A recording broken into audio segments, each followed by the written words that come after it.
Well, hello and welcome to the Ram Show. It is Sunday, October 28th, 2018. Welcome back for another, with hope, exciting episode of the Ram Show.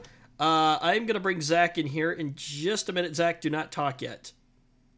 There. Okay, now you're good. Now you're good. I had to make sure, I think normally I turn your mic on first. But anyway, okay, you should be good to talk now. If I didn't lose that. I'm talking now. Oh, okay, there we go. This is okay, make sure my mic is on. Okay? Make sure Zach's mic is on. Okay. And we're good for the week. So, anyways. Yeah. Let me find the correct... Ooh, wow. That's not going to be distracting. Okay. We'll do that.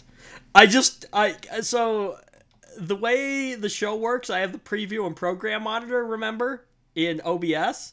So I can see what's going out over the stream, but then I can also set up what I want next, right? And I'm trying to figure out what it is that I want to have next. And so I've got the one here. I've got the graphic where it's the two of us with the Elgato in here. So I can see my webcam, but then I can also see the stream in here on a delay, which is really weird. So, anyway. But, yeah. So, what's new with Zach this week? It's okay. I don't know. Whatever. I guess just a week. It's a week. It happened. Any luck on the car yet? Yes, actually. Oh, really? You found something? Yeah. What did we pick up? A 2010 Honda Insight hybrid. So I can be a cheap fool with gas. Honda Insight. Just a regular Insight or an XT? Totally Or not EX. an XT. Totally not a... Or EX, I mean. Is it a hat? See, okay, here's the thing you got to start learning with cars now. Is when you need something done. You know that? I really don't. There's too much stuff. Right, okay. The one thing, though, you need to know what your vehicle is. So I drive a 2004 Nissan Frontier King Cab. But I have to know that because that can make a difference for certain parts when it comes to, taking it to the mechanic or getting a battery for something. There's a difference between a battery for a Dodge Caravan and a Dodge Grand Caravan. Designation, but I know it's not a fancy. So, anyway. There's a higher tier one with the touch screen and crap, and I hate those anyway, so I don't care. I don't need that. So, how much did this little 2010 Honda Insight cost you? $6,000. It had 120,000 miles. Okay. Let's see here. I mean, it hurts the wallet, but I've been saving for it. Oh, okay. So, did you just do straight cash, or do you have are you in debt now?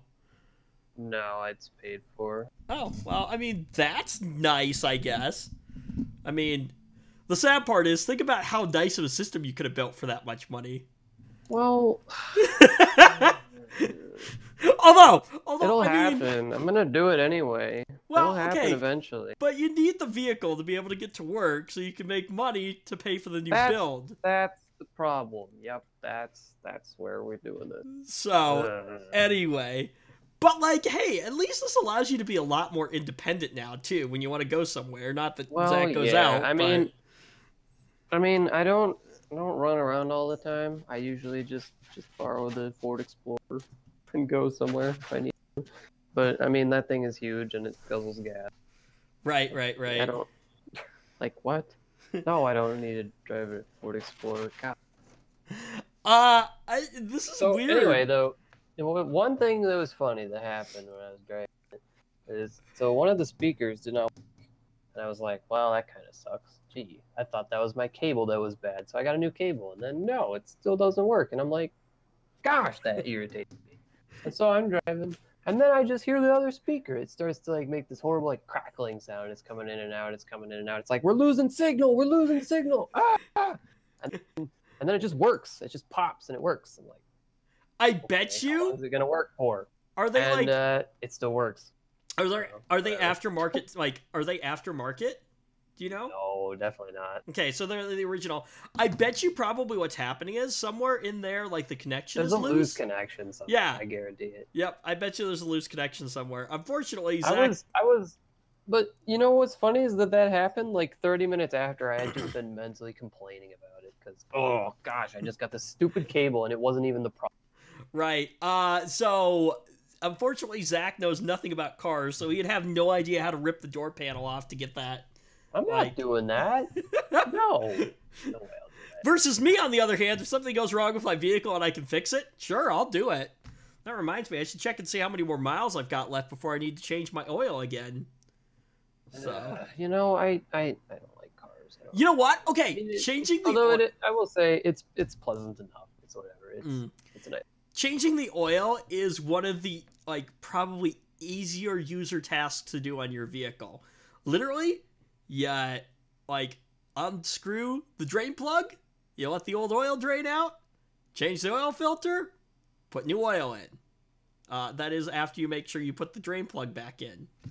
No, I am not talking from experience. I remembered to put it back in. But that's the one thing people told me. They're like, don't forget to put the drain plug back in. I'm like, yeah, that's, well, not everybody has common sense, but anyway. But, okay, overall, where are you sitting right now in terms of, like, I guess, you like having a car? Is it a giant pain in the rear end, or are you kind of indifferent? I mean, there's a lot of things to think about. There's a lot of things to think about and have to do with it. It's just like that is true. Preventative maintenance, things like that. So, my recommendation would be, if you haven't done it already, take it to a mechanic you trust and have them check it over. So, right. If anything, like, seems reasonable. Right. Yeah, just have them check it over, make sure everything looks good. You know, let's see, your expensive things are going to be, like, see, if you do, like, small preventative maintenance over time, then, like, your bigger problems usually aren't going to be as big, you know? Things like that. But obviously the important things, like, changing the fluids and stuff, like your oil, that's the big one. Tires, that's gonna be oh, just wait till you have to buy new tires, Zach. Oh, those are fun. Yeah, not really looking forward to that. Okay, let's see. I don't believe the tires on it are too old though, so that won't happen. Quick thing for you. I know we're talking about cars right now, we're a tech channel, but remember, and here's what I would suggest in, like, between that change between winter and summer, have your tires rotated. So, basically, because it'll help with the wear on the tires, help them last longer. So, you do not want to buy new tires. Enough. Yeah, you do not want to buy new tires if you don't have to, because it's like, if you're doing all four of them, like a $600 to $800 investment. Yeah, if not more. So, just, you know, something to think about. So, welcome to the life of having a vehicle now, Zach. And that fabulous question of, is this thing worth it, like, worth more than it's worth? But no, having a vehicle is... Well, that's not even a nice. fair question, because, like, you kind of have to have a vehicle. Yeah, it's one of those things where it's like you kind of have to. Well, I mean, no. Maybe if you live in a big city. I was gonna. Well, no, I mean, public transportation. Public transportation. I was gonna say public transportation in your area is okay, but I don't know. I don't know if I see Zach using public transportation. No, the public transportation is totally not good enough. It's just not. Well, yeah, but that's you, Zach. See, when I was in Chicago, it would never work. See, when I was in Chicago, I loved public transportation in Chicago. It's great.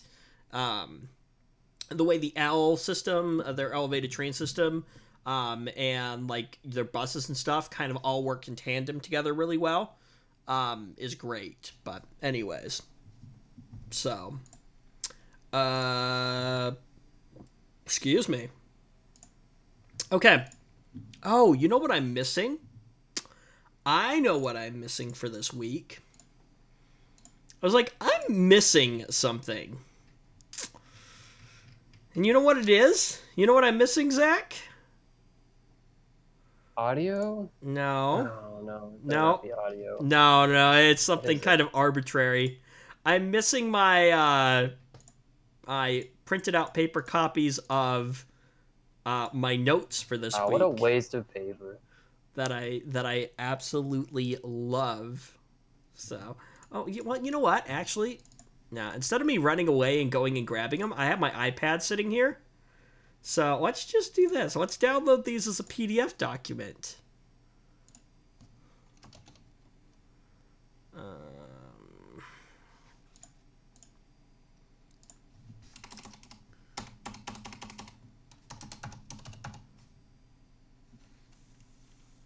Yeah, sure. Let's do that. Okay, so I figured out. Remember a couple weeks ago when I was using the iPad and I couldn't figure out links in Adobe Acrobat Reader? Nope, I don't remember that at all. Yeah, I was having a problem with that. Guess what? They updated it, right? They updated the app, and they screwed that up. Lovely. Yeah, because they re-released a update, and they're like, oh yeah, this update fixes this problem. Like, oh joy. So anyway, you'll have to find the right. Okay, so let me tell you a quick story here. If she hears this, she's not going to be super happy with me, but that's okay.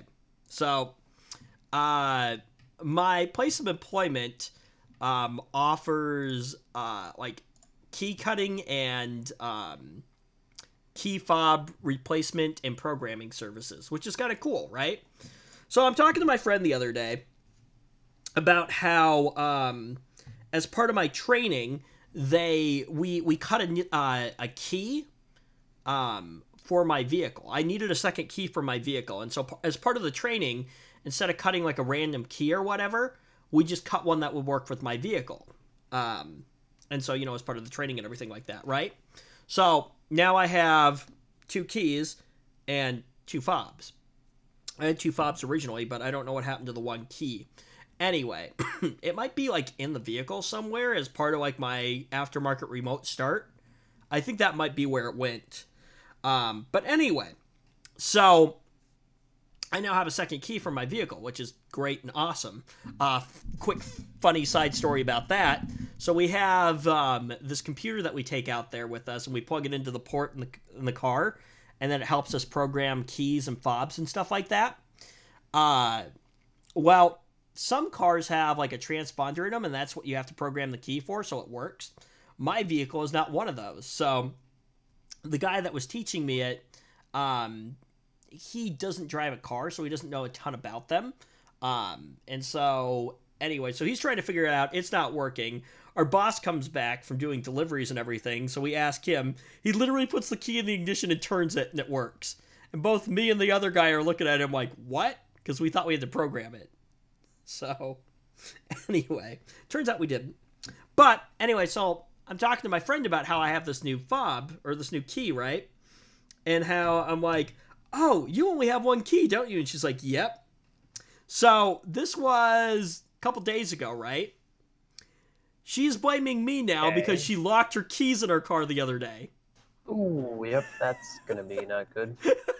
So she had to call like the tow truck company, and that's the other thing. She spent like a couple $100 like to have like the tow truck company come out there and to get a new key like cut and programmed and things like that.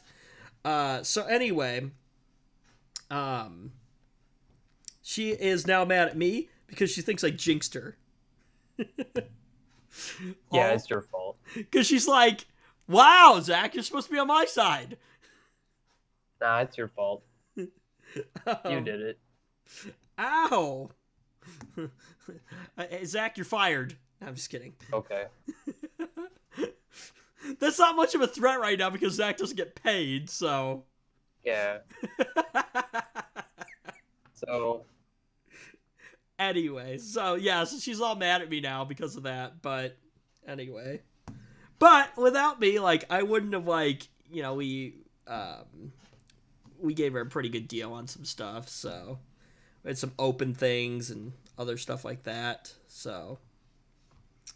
But why is this not working? Oops, that's not what I want. You know, technology is great, Zach, when it works. You know what I mean? Yeah, and then when it doesn't? Yeah, it's a pain in the rear end. Okay, so here we go. Here we go. Okay, we got a couple stories from Apple this week. The first one we get to make fun of them for. The second one is actually kind of a cool thing. But let's make fun of Apple first. How does that sound? You good with that? Yep. Okay. So I like doing that. Zach, what is Apple's cloud service called? I don't know why I put that. iCloud. iCloud. Right. Yes. Mm-hmm. Well, on Tuesday, iCloud had some problems. Some problems? Wow, but I thought Apple just worked always. Come on, you mean to tell me Apple didn't just work? Well, it might not have entirely been on Apple's side, but the iCloud service appeared to have an extended outage. Well, that's not good. So, yeah, so some users reported problems accessing iCloud-based apps and services, such as Notes and Find My iPhone. And Apple noted that iCloud was suffering a widespread service disruption on its system status page. So hold on one second here. Blink. Let me quickly open up one thing real quick here. I was like, I know there's one specific graphic that I want for this week, and so that's why I plugged the laptop in. No, that's why I plugged the laptop in, and I never got it ready to go. So, here we go. Okay. Let's see if I can even make this out here. So, here we go. All right. So, this says system status here. You know what I'm going to do? I'm going to open up the story on the iPad here. And how ironic. I'm making fun of Apple, yet I'm using Apple's stuff right now. So, anyway. Yeah, so this talks about what was available and what wasn't available and stuff like that.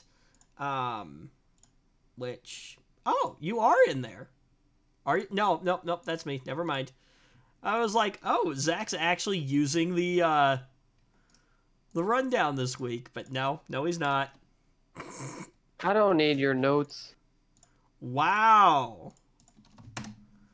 I pretty much host the show and you just kind of follow along, which I guess has worked this far. So, yeah, so here's the graphic I'm looking at real quick here, just so you can kind of sort of follow along. So, anyway, this is talking about what was available and what wasn't available. So, like the App Store, the Apple Business Manager, Apple ID, that stuff was working.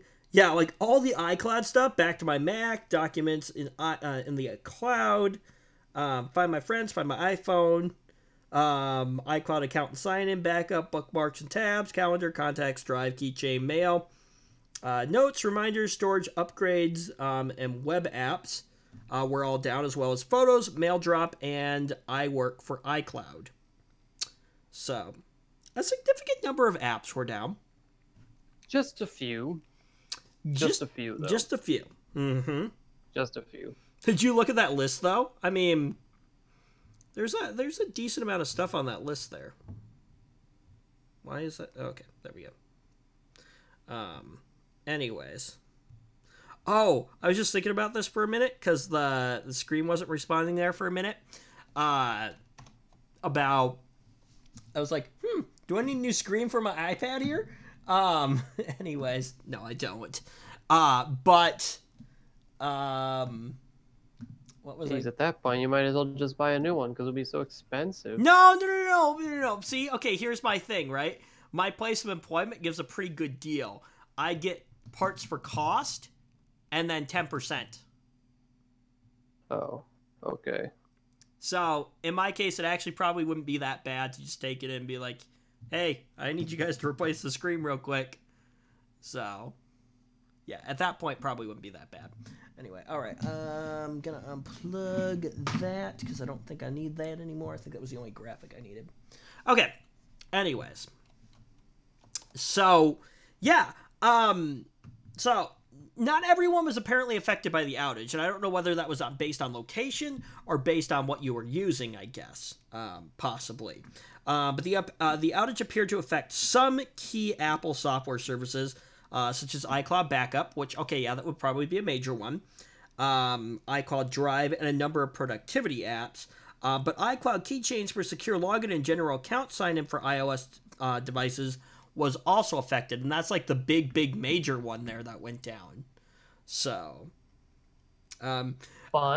Oh, Fun. And the post that I got this from, the article, they were like, oh, we'll update you when everything's been, put back together or whatever.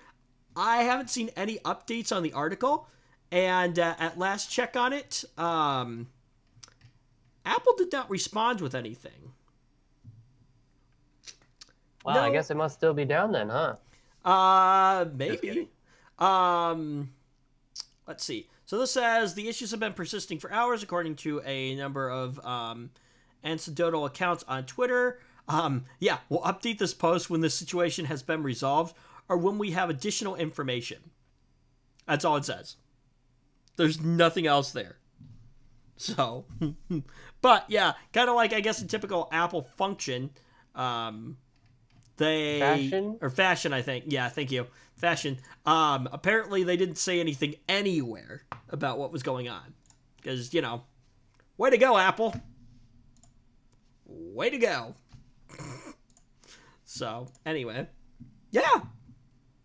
Like most places when there's a problem, will, usually send some kind of message out.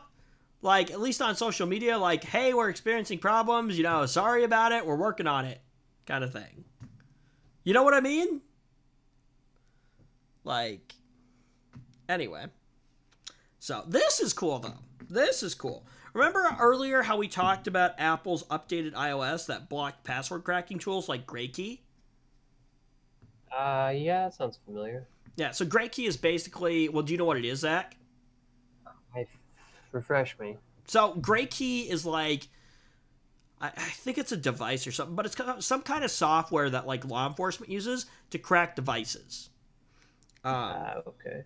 And so the original iOS 11.4.4 patch was not perfect because researchers still found a way to actually get around the block. But this is not the case with the new release of iOS 12 that was just released like last month. Because according to Forbes, GrayKey is completely blocked now. Which, okay. Well, I'm sure some people are not going to be happy about that. Right, so now we're getting into the controversial part of this topic right here, which is, now let me ask you, I'll give my opinion here in a second, but let me ask your opinion real quick. Do you think this is a good thing or a bad thing? And are you for it and are you against it? I think that's a good thing. Okay, so you're for it then? Yep. No. Okay, and I like, people say, oh, but how will law enforcement be able to do it? It's like, no, that's not how it works. There's no such thing as a magic backdoor that only works for the government. Right, and we have talked about this. That is why we cannot have any backdoors. Yeah. Unless somebody could come up with a magic backdoor that only works for them, which they will not be able to do because it's not possible. Exactly. Exactly. This is what we get. Yeah, but let's not go crazy about it. Yeah, we have talked about this before on the show. About people creating, backdoors and stuff like that. And that's the problem, is that you're exactly right, Zach. You cannot create a backdoor that only the people that you intend for it to be a backdoor for are going to have access to it. It just doesn't work that way. Say there's tools created for the NSA, right? We've talked about the NSA being hacked before.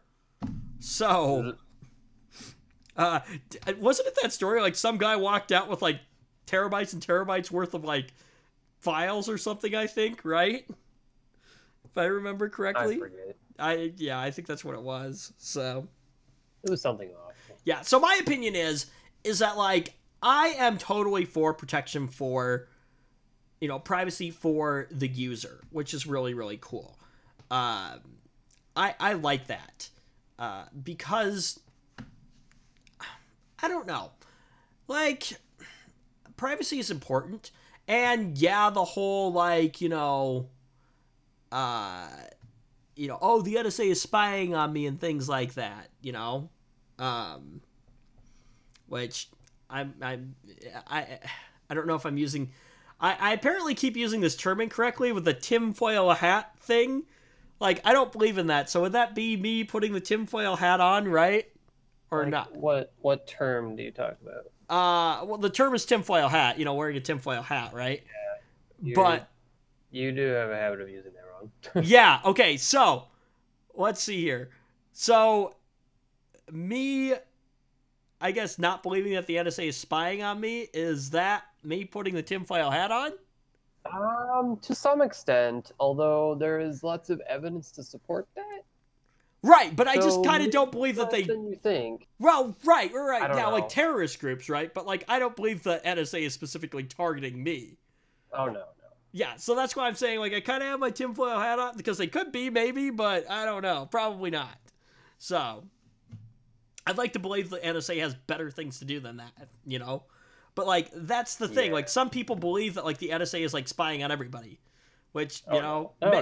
Maybe they are, maybe they're not. One, even if they wanted to, could possibly spy on everyone. Well, no, I bet you what it is. They use, like, certain keywords or whatever, and then you get flagged. It's all about the get all of the data and sort through it later, kind of. No, I bet you they use machine learning to count or like what am I trying to spit out here? Like certain keywords. I look for certain keywords. Does that make sense?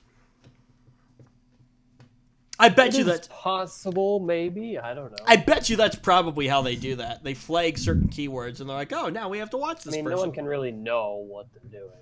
Yeah. So, anyway, yeah, so because of the new release, though, in iOS 12, this new feature, Gray Key doesn't work anymore, apparently, which is cool. I think so. I mean, you know what? I think that's fine, whatever. Well, you're gonna have those people that are gonna argue that, like, oh, well, law enforcement should have a way in and things like that. But again, yeah, that opens up that problem of you can't Creating the way in only makes the devices insecure. So. Right, but you can't, excuse me, you can't just create a tool that works only for one specific group of people. You can intend for it to be only for that specific type of people, but the problem is that it's going to be exploited somehow. If it's there, it's going to be exploited. It's just going to happen, especially a tool like that. So it's either you have it and devices are unsecure, basically, or you don't have it and devices are secured, but now law enforcement has a harder time getting in. And see, that's the problem. It's a catch-22, Like, do we create it? Somebody's going to be irritated no matter what you do. Exactly. That is the thing. And you're always going to have those people that are going to argue that, like, oh, well, the government and, like, the FBI and stuff should have access in and things like that. But again, you can't just restrict it to them. It doesn't work that way. So, it's not like you can create a master code or whatever like that and then give that out, because the problem is that master code will get out and then people will be hacking phones left and right. You know what I mean? It's just like, okay, let's say like all iPhone like 10s, right, have like I'm gonna totally throw an arbitrary number out, like 000000, right? And let's just say that's a master code that unlocks all iPhones, right? I'm sure it would be more difficult than that, but like that's the point right there. Like, okay, let's say the government is intended to only know that, right? The government has that information, right? The problem is that eventually somebody's going to be like, oh, hey, this code right here is 000000. As soon as someone finds out that the code even exists. Right, exactly. Then it is already over because someone will get it very quickly. Exactly. It's like, oh, hey, this code exists now. Oh, hey, this code allows me to unlock any iPhone 10, right? Like, yeah, it just doesn't work that way. So, Anyway. We're talking about this too much. Yeah. Again. Well, okay, so now Gray Key is not limited to just a Oh, well, okay, so I think Gray Key kind of still works, I guess, maybe, but it's limited to just a partial extraction, which only offers access to unencrypted metadata like file sizes, because who cares about that? You might have a file that's super huge, and the NSA will probably be like, what the heck is this? But they won't be able to see it because it's encrypted, which is,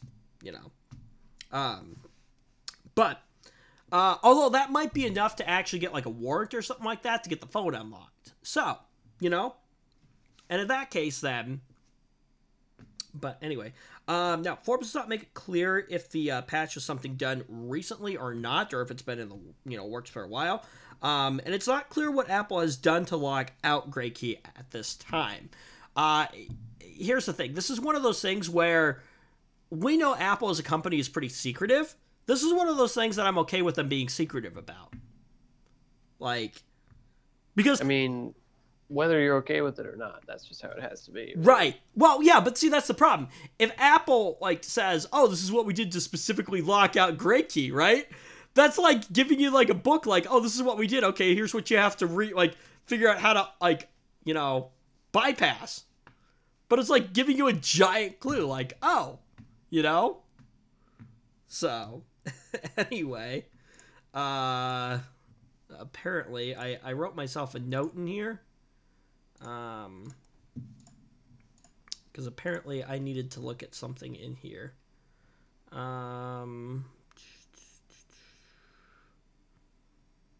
So whatever Apple did to block Gray Key here, chances are that Grayshift, the company that develops Gray Key, is already looking for a workaround to continue to bypass Apple's password systems.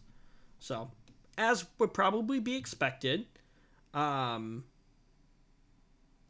let's see, yeah. So, while I said that they weren't sure what exactly they did, it could be everything from better kernel protection to stronger configuration profile installation restrictions, but no one seems to know for sure.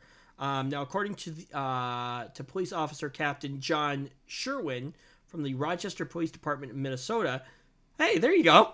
It's a very accurate assessment to say that Apple has stopped Gray Key from unlocking updated devices. Interesting. So. Well, that's good. Yeah. Probably won't last too long, though. Right. I'm actually okay with all this, though. Yeah, that's fine. I believe, user protection, or, protecting a user's data is important. But I believe in privacy. So. All right. Let's see here. I have to hit the right keys for this.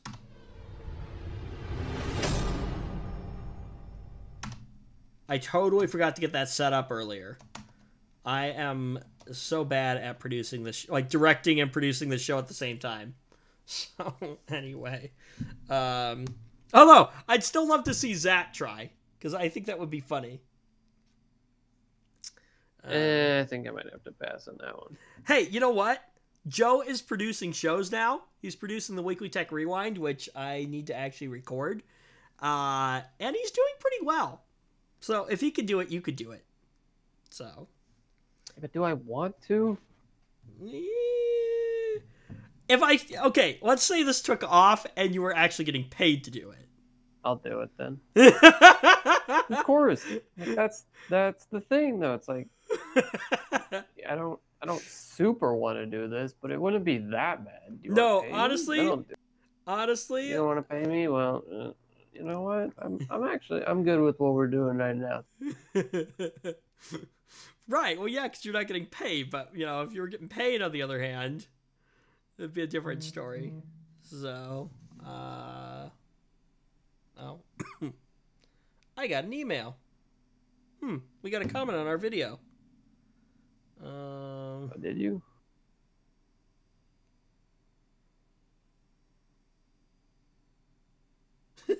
Okay, so this guy is talking about, apparently he was tired with the video.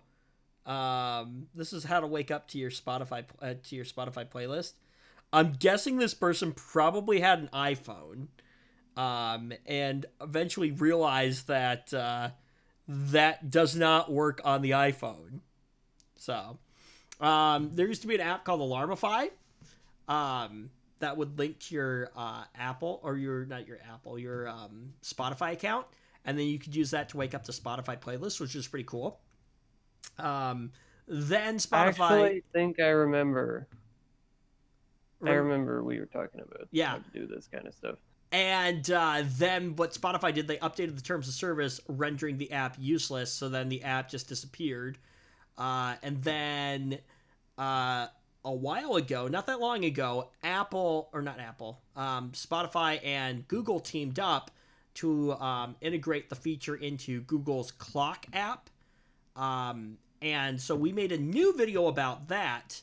The thing is, though, the Google Clock app is only available on Android devices. And this is totally why Android rules. Plus a whole host of other things, too. And so, anyway, I'm guessing what happened is, because people get into the video, and we wouldn't say it right at the beginning. And Zach, you'll love this. There's a scene where I literally take my iPhone and toss it. Yeah, screw that iPhone. Now, the funny thing, a little insight about this, right? The funny thing is that the idea was for it to fall on a blanket that I had set up. And it totally didn't. It totally missed. So you hear it go boink. Yeah. I had a screen, I had a case on it and everything. But, like, in the end, it actually ended up making it work a lot better because, like, you actually heard it, like, hit the ground, which was great. Instead of just being tossed and, like, flunk. Like, you don't hear anything, so, yeah. But people are quite upset about that once they get into the video, and they're like, what do you mean it doesn't work on Apple? I'm like, well, there's iOS for you. It just doesn't, because Apple, I don't know. Right, exactly. Because nobody's developed an app for it on iOS. Because, yeah. Anyway, all right. Talking about Microsoft news, though. This is from last week, but I didn't really have anything great for this week. And this is kind of a big, like, Microsoft, like, it's more about the guy and not necessarily the company, but it relates to Microsoft. So, Microsoft's former sports marketing director has been charged with, apparently oh boy. I see what I did here. He's been charged with trying to embezzle around $1.5 million from the company, as well as stealing more than 60 Super Bowl tickets that were meant for Microsoft employees. Ooh, that's no good. So, obviously, he's been fired. So, the guy's name is Jeff Tram. He was indicted last Wednesday after an FBI investigation and is now facing 5 counts of wire fraud, which carries a penalty of up to 20 years in prison. I don't know if that's combined or, like, per each. That can't be each. Well, if it's each, what is that? 20 times, what, 5? That's, Yeah, 100 years. Have fun for 100 years, I guess. I just grabbed the calculator to do that, and I realized that's totally super easy math, but I don't math well. Yeah. It's just like easy. Just like Zach. Wow, remember last week? It's more funny. What? It's more funny. Do you remember that? Oh. What? That's not even math, though. Get out. No. Just the. My favorite part was like when you said, "I said it's more fun." Wait, hang on. That doesn't make sense. That's not right. Oh. It was like, when you say something, you're like so confident in it, and then you say it again, and you're like, wait, oh gosh, I sounded like a complete idiot. But anyway. So, Trans Scheme started in January of 2017. And so basically what he did, he intercepted a block of Super Bowl tickets that were intended for Microsoft employees.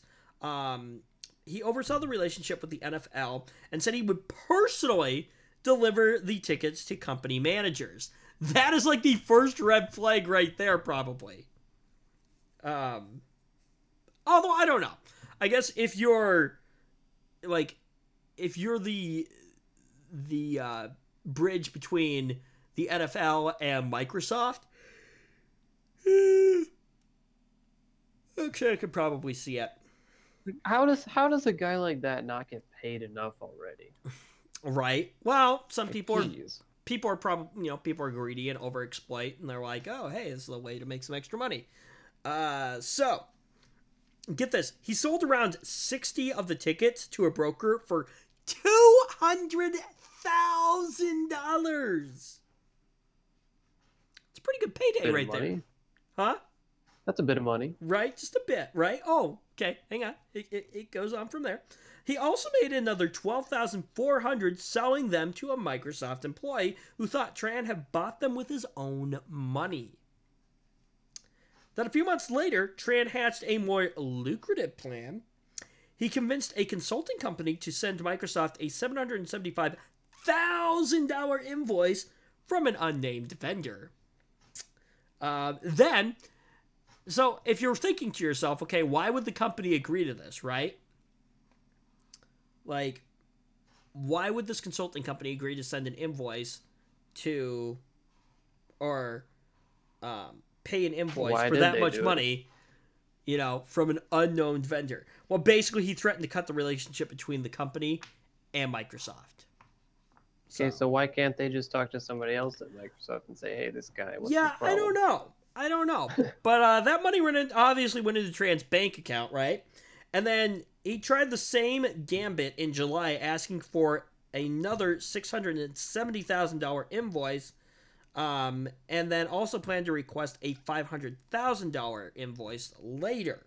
Now, this time, the company became pretty suspicious of this and actually alerted other people at Microsoft.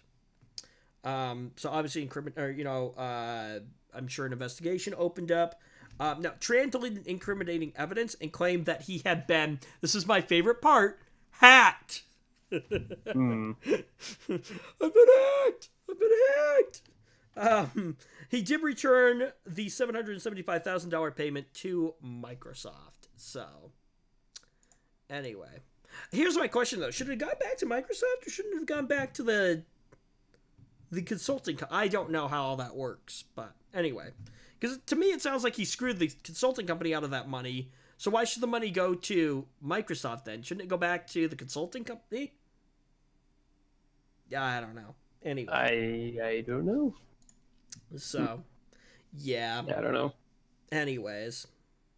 So, let's talk about, this is not the greatest thing in the world, but it's an update.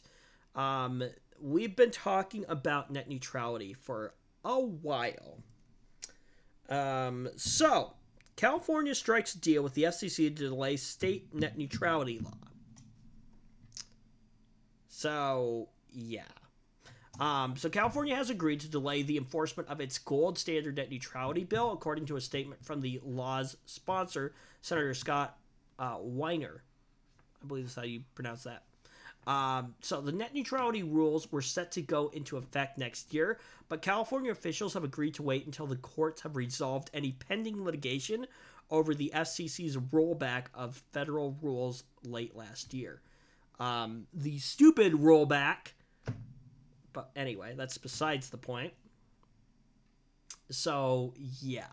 So FCC Chairman Ajit Pai, cast the delay as a victory for the commission. The substantial concession reflects the strength of the case made by the United States earlier this month, Pai said.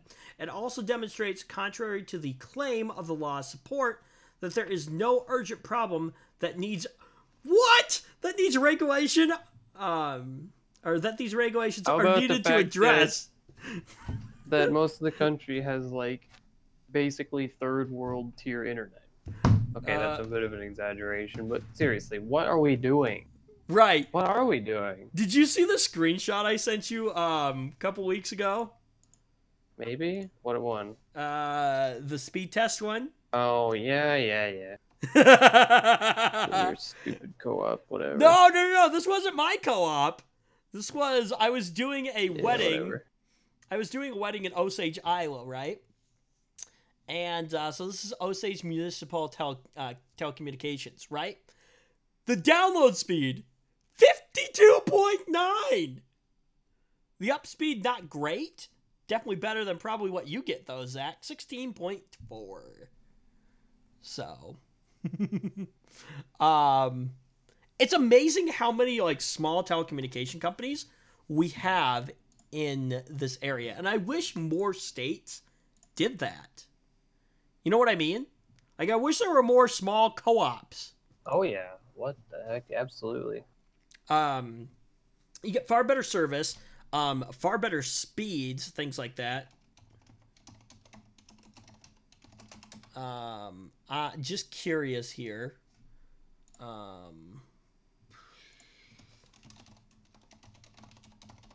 Do me a favor real quick here, Zach, because I'm curious. Do a speed test for me real quick here. I want to see what you get for numbers.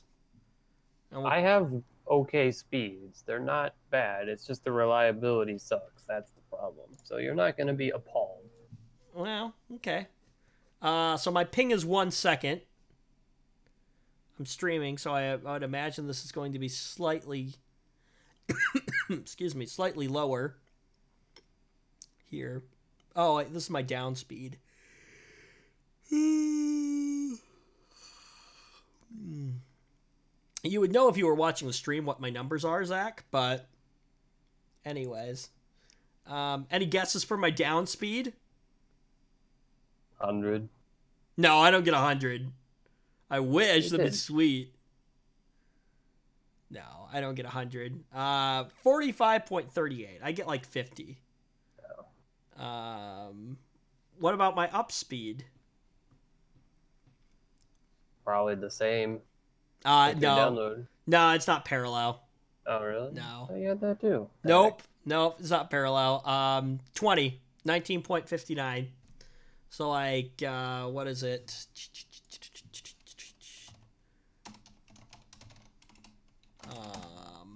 If I look here, so this is my local co-op right here, CLTel, which is pretty sweet. What did, okay,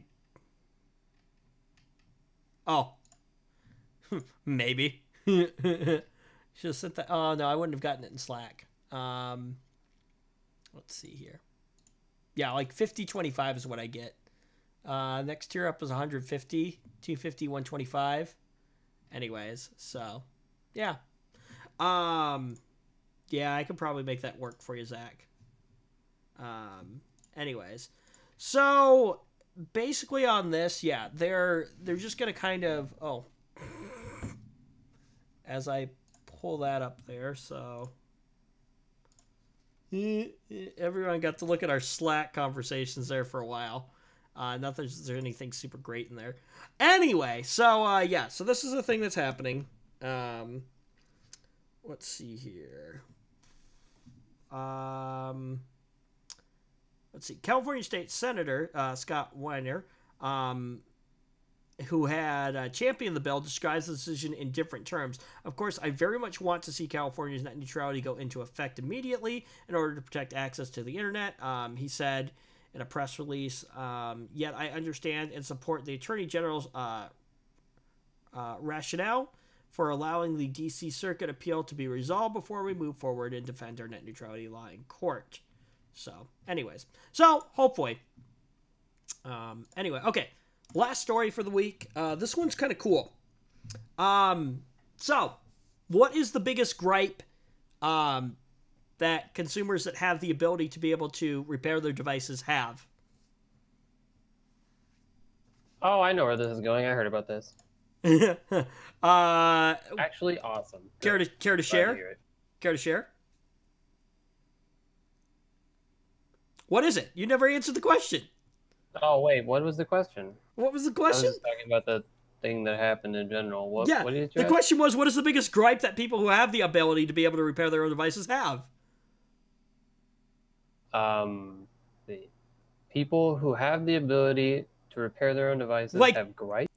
Right, yeah. Like, they have the knowledge to be able to do it, but what is their gripe? Oh, I thought you. Oh no, I thought you meant people who had devices that were allowed to be repaired. No, Stupid companies that make- no. Oh yeah, it's hard to do it because companies like to make it hard so they can make money by overcharging for. Right, no, but the what I'm getting at is the right to repair, right? Oh yeah, The right to repair movement, right? There's a big victory for hackers, tinkerers, and the right to repair movement. The U.S. Copyright Office has ruled some major changes to the legal exemption of the DMCA that makes it easier for owners to build software tools to hack, modify, and repair their own devices, which is sweet. So under Section 1201 of the Digital Millennium Copyright Act, it is unlawful to circumvent technological measures used to prevent unauthorized access to copyright works. But device manufacturers have long used that section to prevent owners from taking apart or repairing their own devices, arguing that breaking the software locks as part of replacing parts or modifying. That doesn't make sense. Breaking the software locks as parts of replacing parts or modifying your gadget is a violation of that statute. But as part of the law, this is the cool part, citizens are allowed to petition for an exemptions to Section 1201 every 3 years. So, the Copyright Office rules what kind of repairs and software tools are and aren't allowed by the law. And the final ruling for the cycle was just released, which goes into effect as law on October 28th. That's today. So there's still some major aspects of the 1201 that remain in place, and the Copyright Office didn't grant exemptions to Section 1201 for game console repair. But here's what they did do. So, here are the biggest changes right here, okay? The right to jailbreak or modify voice assistant devices like those powered by Amazon Alexa and Google Assistant. So that's kind of cool. It is now legal to unlock new phones and not just used ones. Okay. There's a general exemption for repairing smartphones, home appliances, and home systems. This could help users legally fix devices that were permanently bricked by installing new firmware or software. It is now legal to repair cars, tractors, and otherwise motorized land vehicles by modifying the software on your own. This has been an issue for some time with the tractor company John Deere, in particular, making the fairly ludicrous argument that letting users modify software on their tractors that they own, allow them to like pirate stuff using their tractors. Yeah, even in the name of doing legitimate repair work, could lead to owners hacking the tractor and using them to pirate music. Seems legit. Lastly, it is legal for other third parties to do these kinds of repairs on your behalf. So that is, if you don't have the code or a way of being able to figure out how to get into something, like fixing a brick smart home, whatever. It's not going to be illegal to pay somebody that can do that for you. They just apparently can't sell the tools, I guess. So, anyway. But this is cool. I like this. This is a step... It's totally cool. This is a step forward in the market for... or not the market. Well, this is a step forward in the right to repair movement. So, this is cool. One quick final little story for you real quick here. Google has just introduced a little time-saving trick for those who use the G Suite apps. So if you want to create things like a Google Doc or Sheet, you can now do it by using the .new domain name. So here you go. So let me show you this real quick here. So,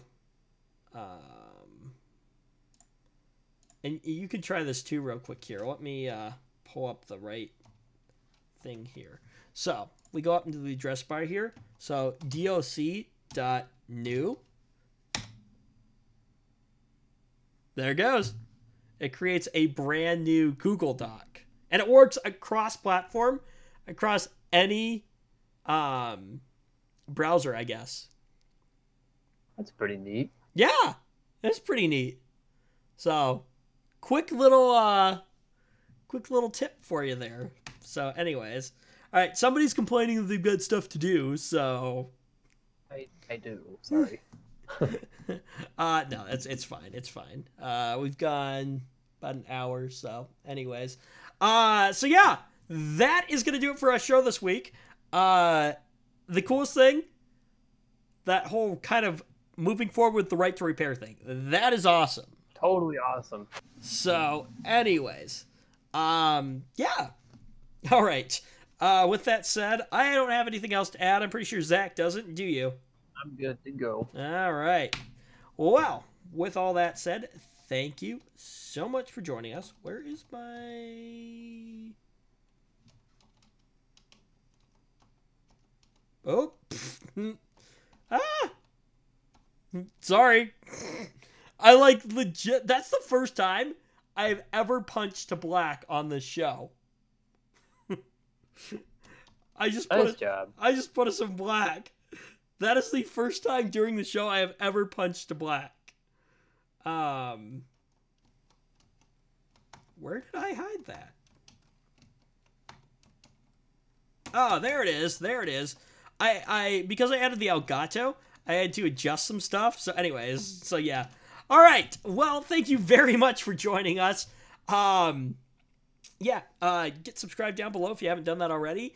Like, dislike, comment, all that fun stuff. And we should be back next week with another fun, exciting episode of The Ram Show. So thank you so much for joining us, and we'll see you next week. Bye!